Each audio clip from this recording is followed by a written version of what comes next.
করে দেন। ভালোবাসা দিবস নিয়ে যেহেতু একটা প্রশ্ন আসছিল, ভালোবাসা দিবসে আপনার কোনো মজার স্মৃতি আছে বা অনেক ফ্যান ভক্তরা অজান্তে গিফট পাঠিয়ে দেয় বাসায়, এমন কোনো স্মৃতি আছে কিনা?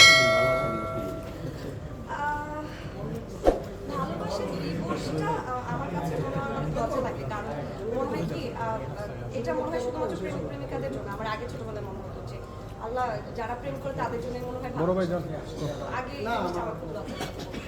বাট এখন দিন শেষে বুঝতে পারছি যে ভালোবাসাটা আসলে সবার জন্য, সেটা আমার মা বাবার জন্য হতে পারে, আমার ভাই বোনের জন্য হতে পারে, আমার যারা আমার সাথে কাজ করে, আমার যারা কলিগ আছে তাদের জন্য হতে পারে। ভালোবাসাটা আসলে প্রত্যেক দিনই যাদেরকে আমরা ভালোবাসি, ভালোবাসার জন্য দিবস লাগে না।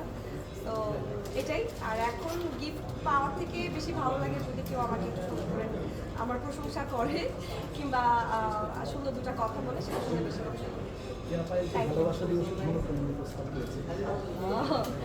হ্যাঁ, পেয়েছি। যখন স্কুল কলেজে পড়তাম, যখন ক্লাস থাকতো, তখন অনেক ছেলেরা এসে ফুল নিয়ে